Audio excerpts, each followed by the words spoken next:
Ce document est produit par l'Université Joseph Fourier Grenoble 1 en collaboration avec la région Rhône-Alpes et l'Université numérique francophone des sciences de la santé et du sport.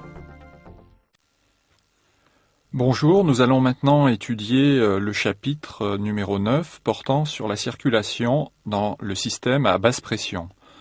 Nous n'allons pas revenir dans ce chapitre sur les capillaires que nous avons d'ores et déjà abordés dans le système à haute pression, et ce même si dans certains manuels pédagogiques vous trouverez les capillaires dans la circulation à basse pression. Nous comprendrons donc pour système à basse pression tout ce qui a trait aux veines systémiques, au ventricule droit et à la circulation pulmonaire. Ce système à basse pression est qualifié de capacitif pour illustrer le fait que les veines contiennent près de 70% du volume sanguin total. Le plan du cours que nous allons utiliser est le suivant. Nous verrons dans un premier temps quelles sont les caractéristiques du système à basse pression, puis nous étudierons la compliance, la vénomotricité et le retour veineux que nous avons déjà abordé dans le cours portant sur le débit cardiaque. Nous parlerons ensuite de la relation entre le retour veineux et ce débit cardiaque, et enfin nous verrons quelles sont les techniques de mesure de la pression veineuse. Vous avez déjà rencontré cette diapositive dans le chapitre qui traite de la différenciation fonctionnelle des vaisseaux. Nous avions alors défini que la fonction du système veineux est de transporter le sang des tissus vers le cœur. Il ne s'agit plus de ramification, mais d'anastomose, c'est-à-dire de réunions successives pour donner deux veines principales connectées au cœur. Nous avions également dit qu'il règne à l'intérieur de ce système une pression basse, mais également une vitesse de circulation faible.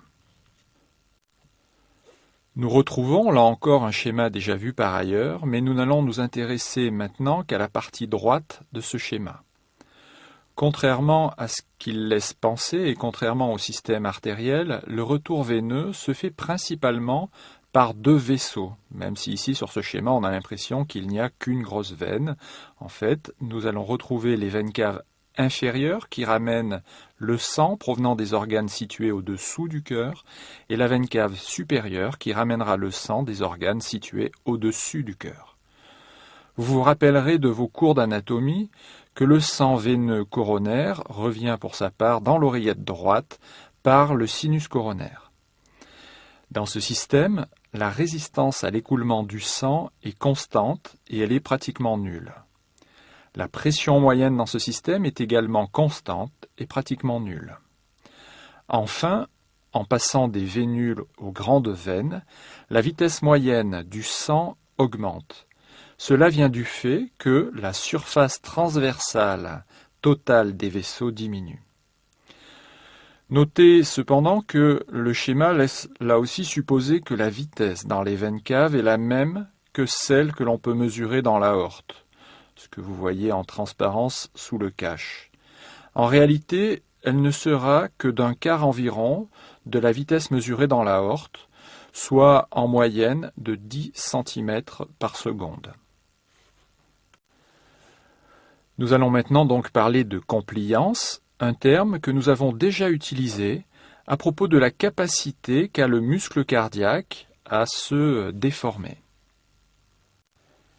En effet, la paroi des veines s'étire facilement car elle possède une média qui contient peu d'éléments élastiques et d'éléments musculaires.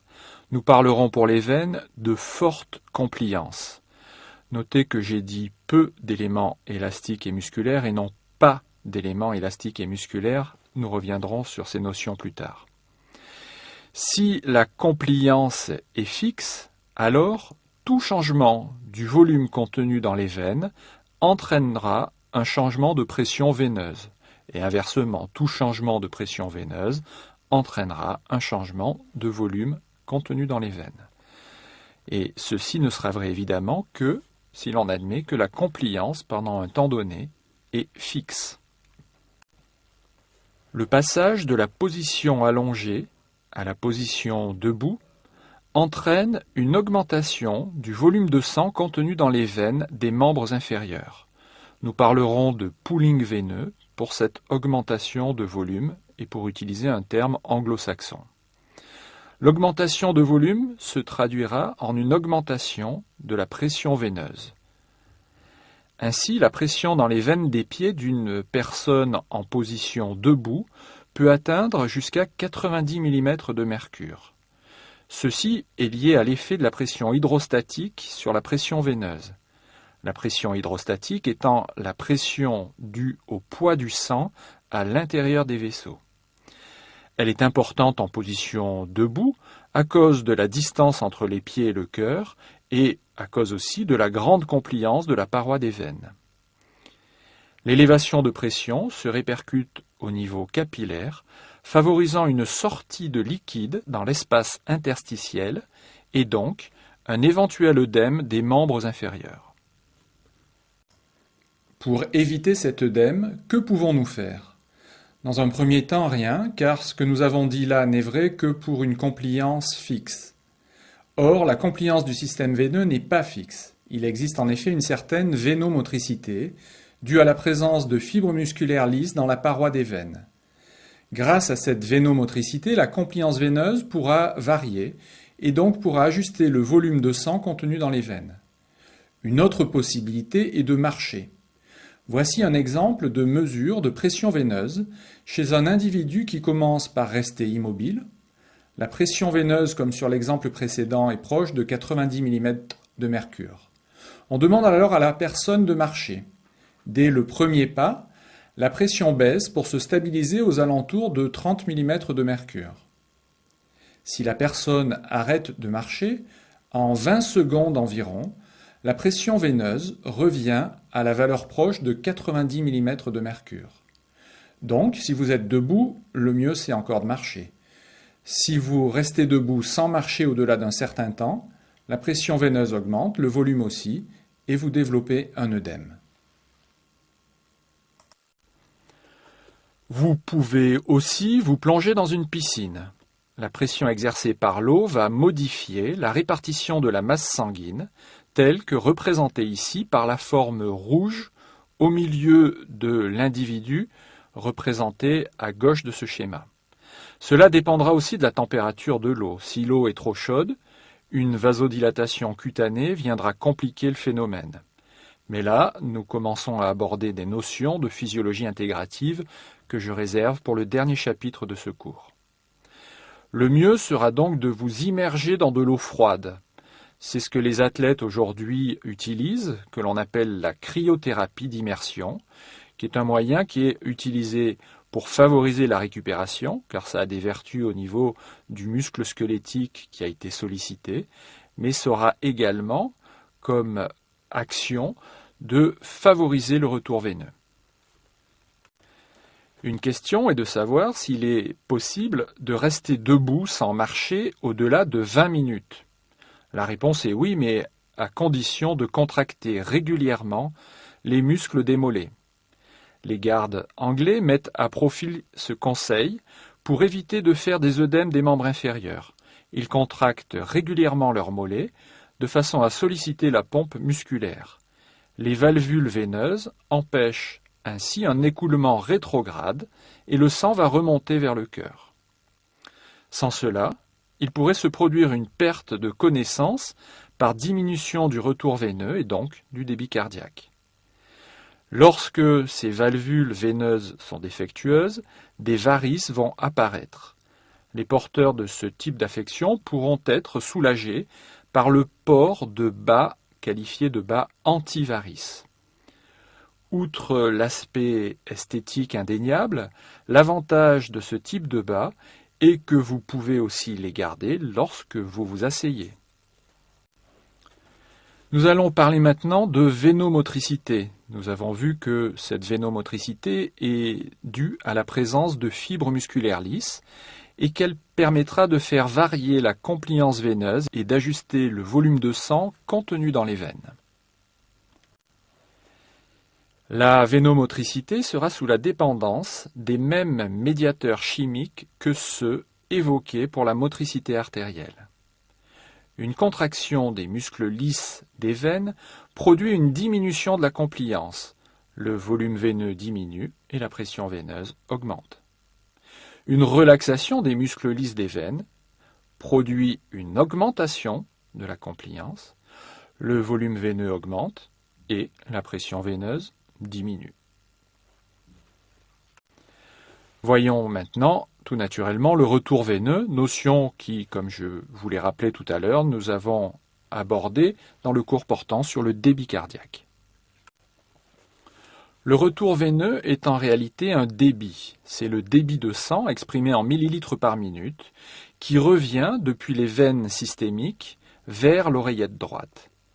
Ce débit est exprimé par le delta P formé par la différence de pression entre les veines périphériques, formant ce que l'on appelle le pool veineux périphérique avec une pression veineuse périphérique notée PVP d'environ 7 mm de mercure, et l'oreillette droite et les veines caves qui forment ce que l'on appelle le pool veineux central avec une pression veineuse centrale notée PVC qui est voisine de la pression intrathoracique, autrement dit voisine d'environ 0 mm de mercure.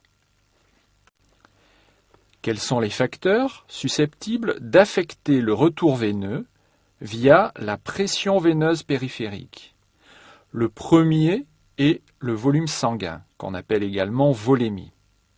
À titre d'exemple, vous retiendrez que lors d'une hémorragie, nous allons assister évidemment à une diminution de la pression veineuse périphérique et donc à une diminution du delta P et à une diminution du retour veineux. Le deuxième paramètre sera le tonus sympathique. Là encore un exemple, une augmentation du tonus sympathique, une stimulation du système nerveux sympathique, va entraîner la contraction des muscles lisses au niveau de la paroi veineuse et donc une diminution de compliance, une augmentation de la pression veineuse périphérique et donc une augmentation du delta P qui se traduira par une augmentation du retour veineux. Enfin, agissant dans le même sens que le système nerveux sympathique, nous allons retrouver la pompe musculaire que j'ai évoquée tout à l'heure à propos des gardes britanniques. Par exemple, au cours de la marche, une augmentation de la pression des muscles sur les veines va se traduire par une diminution de leur compliance, une augmentation de la pression veineuse périphérique et donc du delta P du retour veineux. Les facteurs qui vont affecter le retour veineux par la pression veineuse centrale seront par exemple l'inspiration. On sait qu'au cours de l'inspiration, la pression intrathoracique va devenir négative. Ainsi, la pression veineuse centrale va également devenir négative, ce qui va entraîner une augmentation du delta P, donc une augmentation du retour veineux. On pourrait imaginer que si l'inspiration augmente le retour veineux, l'expiration va diminuer le retour veineux. Eh bien, ça n'est pas vrai. L'expiration sera sans effet sur le retour veineux car un éventuel reflux est empêché par la présence des valves situées dans les veines. Se pose alors le problème de la respiration artificielle. Lorsqu'un individu, à la suite d'un traumatisme, doit être admis aux urgences, il peut être placé sous un appareil que l'on appellera un appareil de respiration artificielle. Dans cette situation, la pression intrathoracique sera positive au cours de l'inspiration, ce qui va entraîner une diminution du retour veineux par rapport à la valeur normale. Ceci aura une répercussion néfaste sur le débit cardiaque qui diminue puisque, comme vous le savez, retour veineux et débit cardiaque sont étroitement liés. Bien évidemment, si vous êtes sous respiration artificielle pendant un temps court, cela n'aura que peu d'incidence. Par contre, si cette période s'allonge, cela pourra devenir problématique par rapport au débit cardiaque.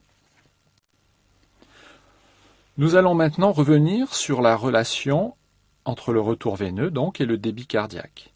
Le retour veineux correspond au volume de sang entrant dans le pool veineux central, alors que le débit cardiaque correspond au volume de sang sortant du pool veineux central.